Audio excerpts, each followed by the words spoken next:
It's time for the Douglas Coleman Show. Mr. Smooth and Savvy is joined by guests from all walks of life, from the entertainment industry to authors to political and social commentators, the famous and not so famous, the controversial and the light and fluffy. We have it all. Now, here's Douglas Coleman.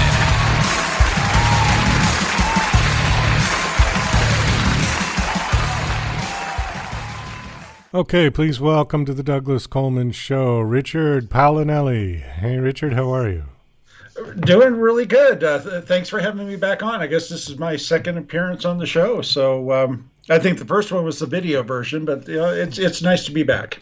Well, thank you for coming back. It's a pleasure to have you here. Yes, you were on the video show probably a year ago or so. Yeah. And we talked about Galen's Blade. And now you've got a new book out in the series. So how many now are there in the series?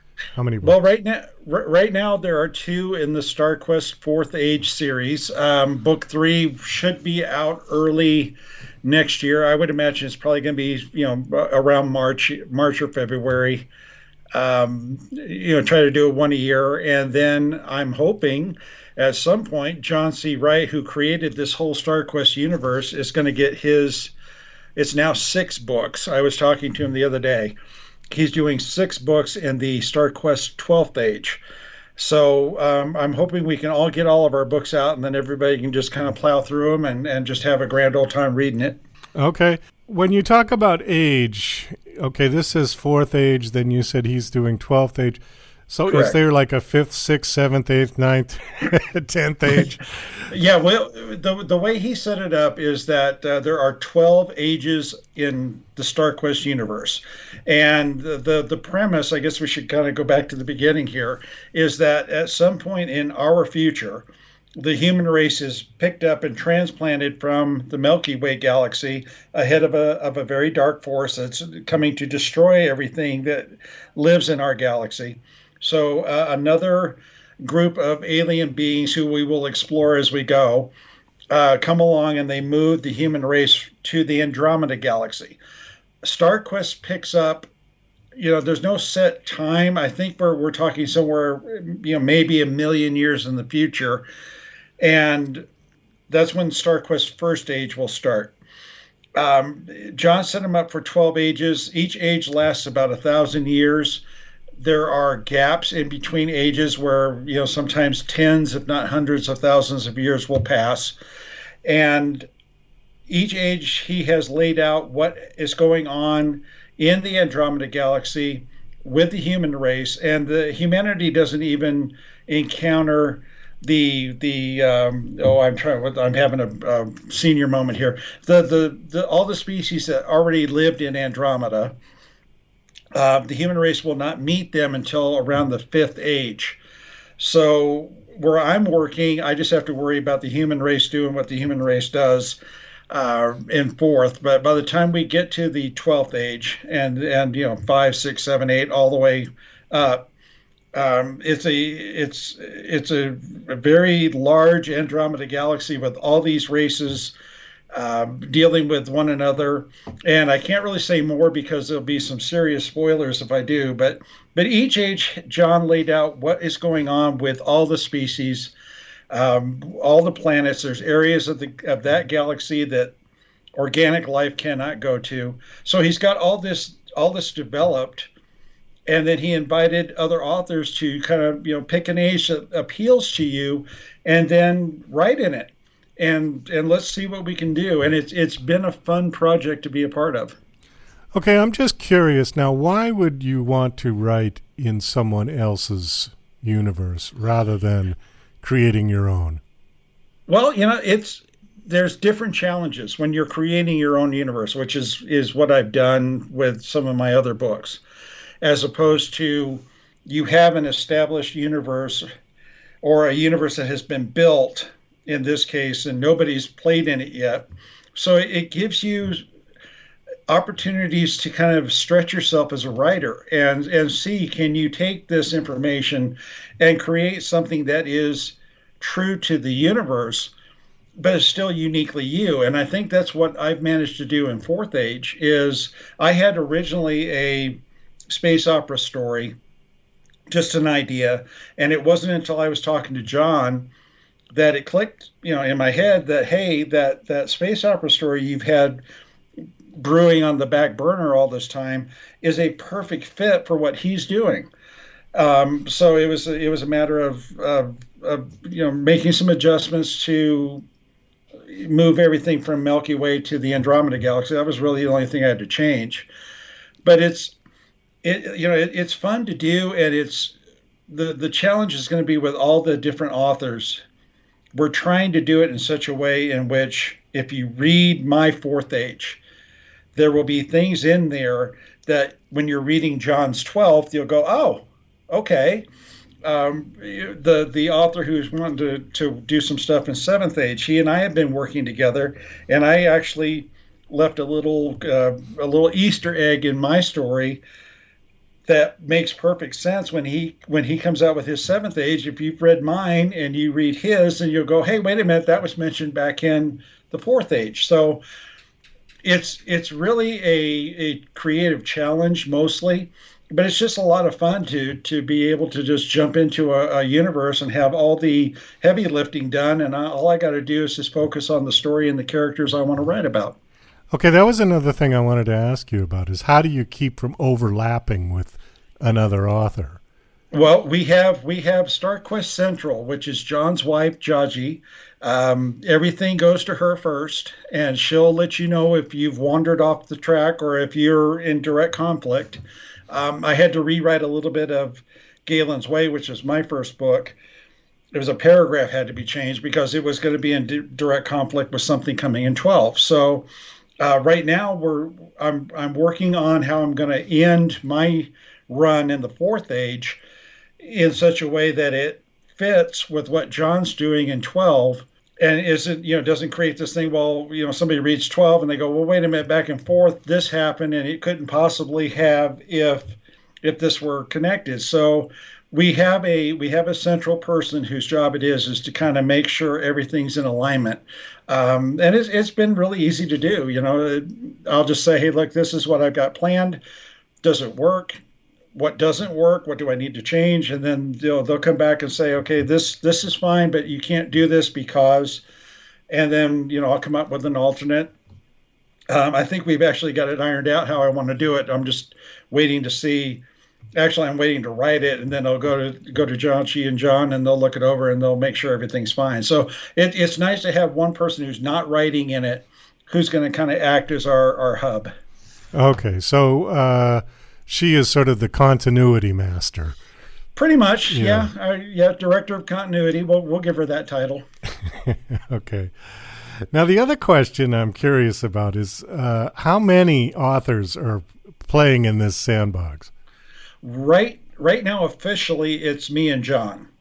There are two other authors who have said they're writing, but we haven't seen anything yet. So right now, it's we'll go ahead and throw them in because they are at least they've read the I think it's a 150-page Bible now. They've gone through that. They've got the ideas. They've been talking. Josh and I are talking. Josh is doing 7th.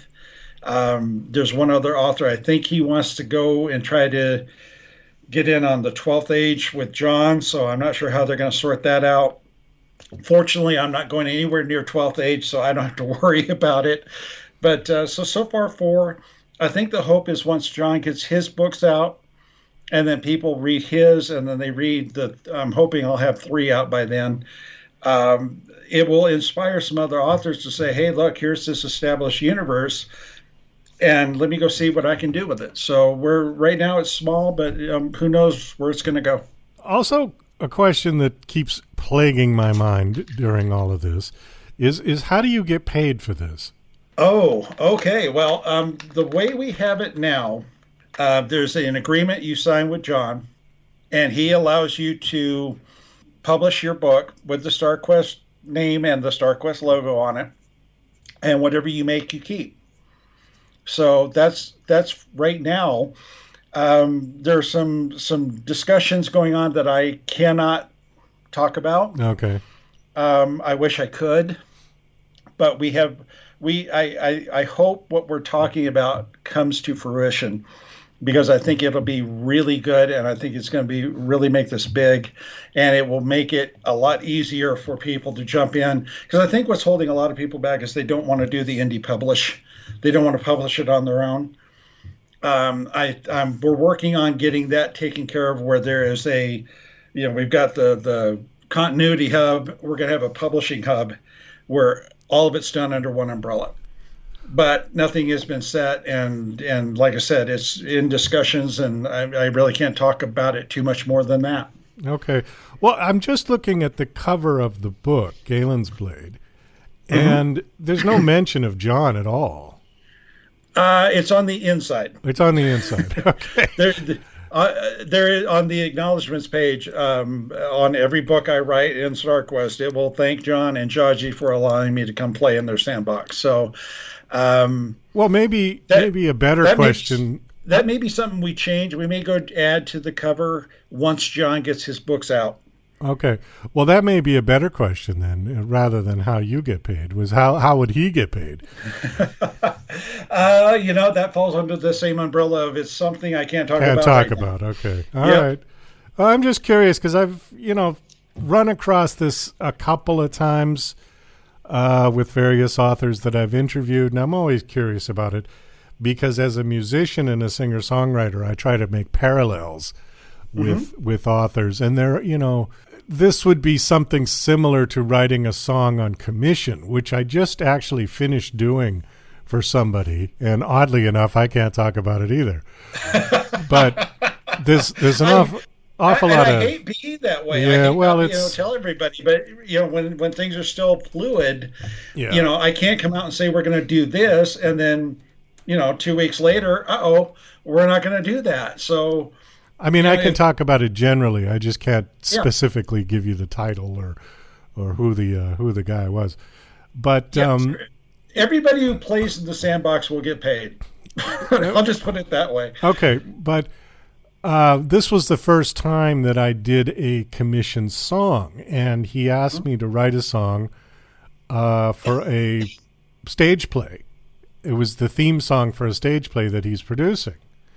So I had the kind of idea. We talked for an hour or so on Skype, and he gave me sort of, I want it like this, and I can make it like that, and da-da-da-ding.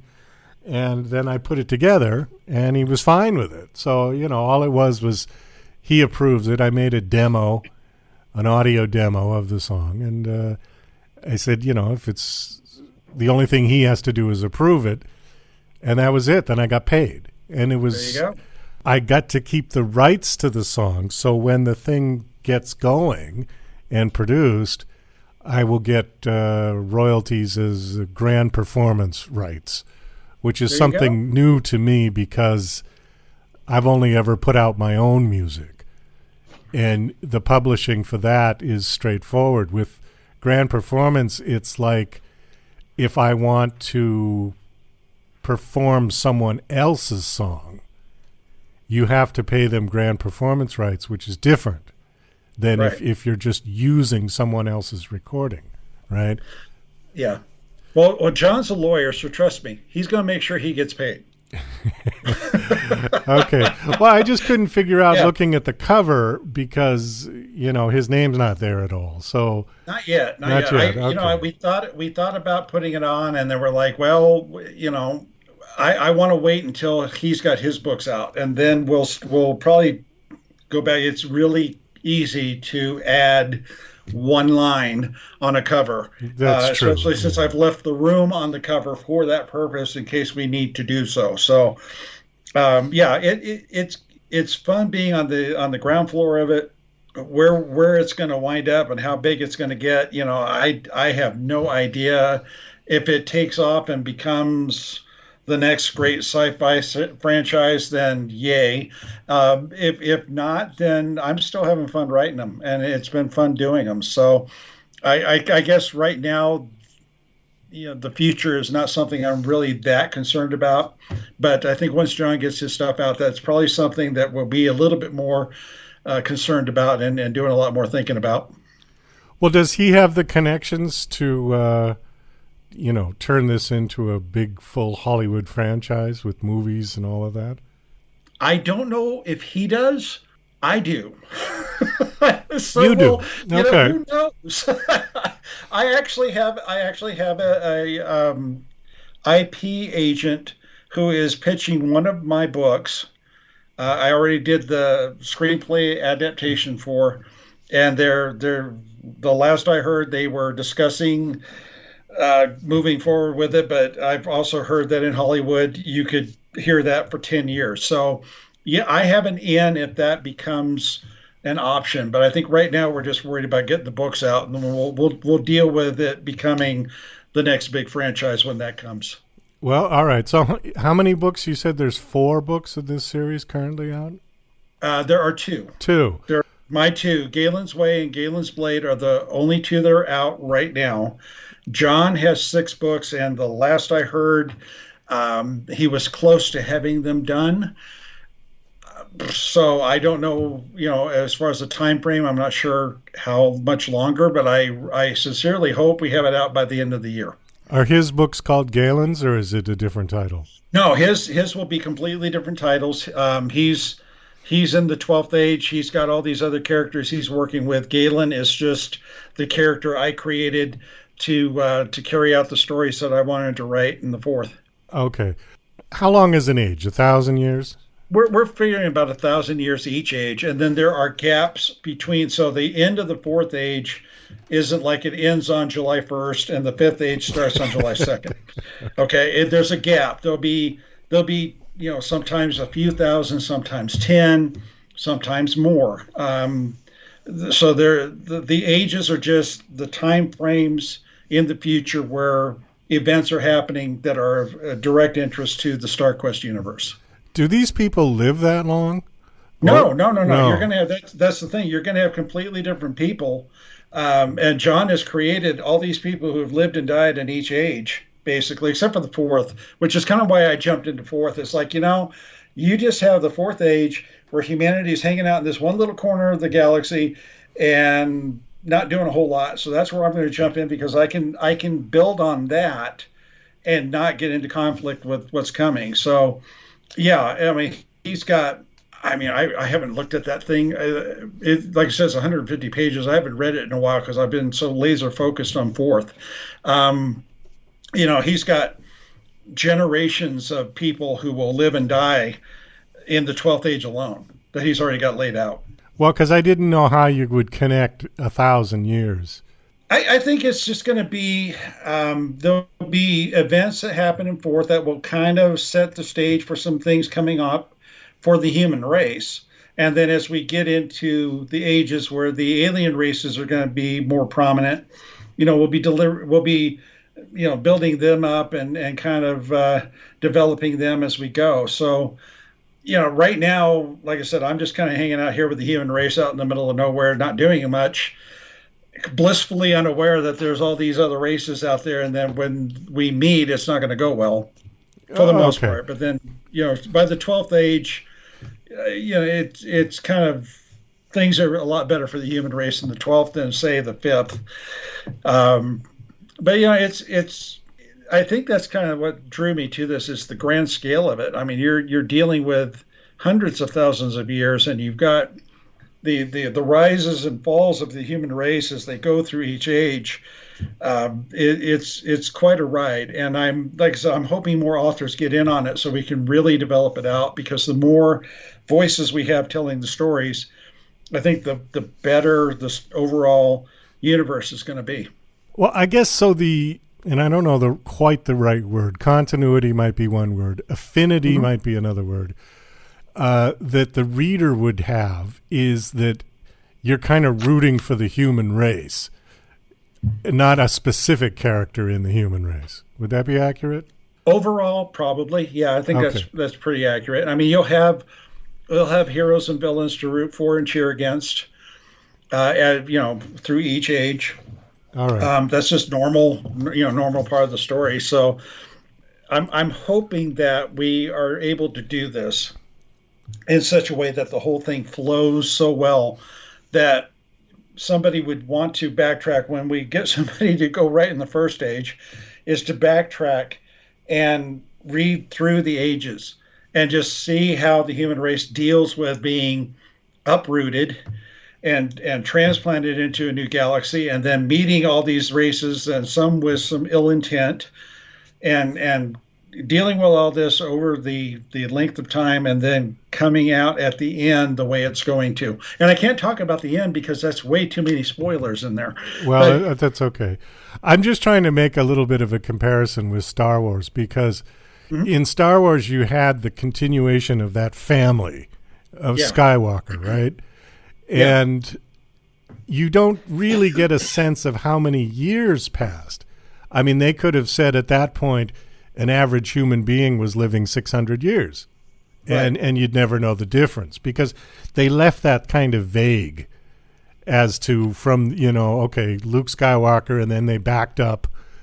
It went out of sequence, and then they started with, what's his name? Anakin starting as a little boy, right? And then the progression goes that way. Yeah. So that was the sort of, well, it was the continuity, but it was also, I can relate to this because this is like a story of a family. Right. Who grows up, and this one has a kid, and blah, blah, blah, blah. With yours, where it's going 1,000 years at a time, I'm just wondering so it would be the human race. That would be it for me, at least. Well, there's going to be a bit of that, I think, in each age, because I'm fairly certain what people will do, or the authors will do, is that they're going to have a character, and it's a great length of time passes, but it will be a descendant. It'll be somebody connected to, that earlier person to kind of keep the flow going. I mean, in my case, what I'm doing is I'm actually writing what I'm calling the pre-migration Starquest, where I'm going to go back, because John doesn't want to do it, and I asked him, "Are you okay if I do it?" And he goes, "Do whatever you want." And if you're going back to the Milky Way, so I'm actually going to backtrack and talk about the events leading up to the migration. And I've already set the stage for that in Galen's Way. The prologue, you're introduced to a character named Galen Underwood, who was a commander of the Galactic Knights in the Milky Way galaxy, who held the line as the alien race is evacuating the human race. So I'm going to deal with Galen Underwood for a while, and I'm going to connect him to Galen Dwin in the Andromeda Galaxy in Fourth Age. So there will be that kind of a family flow from pre-migration to Fourth, and I'm hoping that at some point we'll be able to connect Galen's descendants to some people in the following ages as we go. Okay, well, that makes sense. So it'll be there. I mean, we'll have. I mean, there's so many threads that are going to be running through this. I mean, we could be on the show for 2 days just trying to work through the threads. What sort of age group are these books geared towards? Basically, it sounds like everybody. Yeah. I'm trying to write them for everybody. I mean, as a kid, I was reading early. I was probably reading stuff that was meant for adults when I was 10 or 11.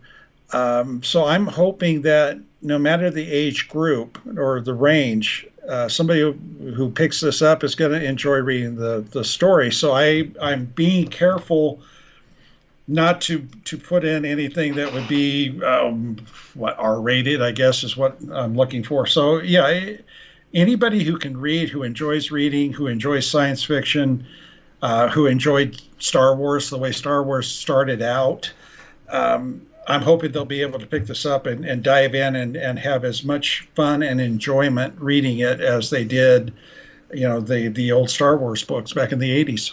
Okay. So the sex and violence is kind of minimal. Muted, yes. Well, there's space battles. Okay. There's not a whole lot of graphic description. That's what I'm trying to avoid. I don't see the need to get into too much detail when somebody's getting killed. I think you can get the point across. This person just died without having to get too graphic. So, and I'm also keeping in mind, I want younger readers to get into this and keep reading as they grow older and and keep enjoying it no matter how old they get. It still will speak to any reader no matter how old they are. Last question, and then we're going to wrap this up. I see on your bio it says Dragon Award finalist. What is a Dragon Award? Well, the Dragon Awards were started back in 2016 for the Dragon Con, which is a annual sci-fi fan convention in Atlanta, Georgia on Labor Day weekend. And they decided that they wanted to have their own award. And they established this in 2016. And the next year, I finally had a book that qualified, and it was named as a finalist. Enough people nominated it for it to advance. And so, oddly enough, I was about 1 minute away from going on the air on the weekly radio show I do. And I get the email, "Congratulations, you're a Dragon Award finalist for Best Sci-Fi." And it was my novel, Escaping Infinity.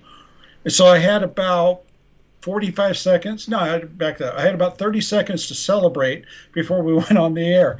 So it was fun. I just wish I had more time to celebrate it when I initially heard. But the Dragon Awards are really nice because it's for the fans. Anybody who is a fan of science fiction and fantasy can have a voice in this. They can nominate, and then when the finalists are named, they can vote. There's no entry fee. There's no fee to be able to vote or to nominate. If you're a fan, it's free. You go on Dragon Con's website, you click the thing, you fill out the form, you send it in, and then they'll send you the final ballot, and you click the ones you want to pick, and you send it back, and then we find out. So for me, it's the best award in science fiction because it's the one that most closest speaks for the fans, and that's the people we write for. That's the people we create the games for, and the movies for, and the TV shows for. Well, that's good. Well, congratulations for that. I guess we're going to wrap this up at this point. Thank you for coming on. Well, thank you for having me on. Let's see. Galen's Blade it's out now, right? Yeah, it came out as we're recording this about a month ago. Okay. All right. And you think 3 will be, or the next one will be out next year sometime? No later than March, I hope. March. Okay. All right. You want to give out your website? Yeah, I'm on www.sci-fiscribe.com, which is SCIFISCRIBE.com. And everything, if you want to find me online on Facebook and Twitter and all that other good stuff, just go to that website, and links are there to get you anywhere you want to go. Okay, great. Richard, thank you so much for coming on and coming back, actually. Best of luck with everything you're doing. Well, thank you. Thank you very much.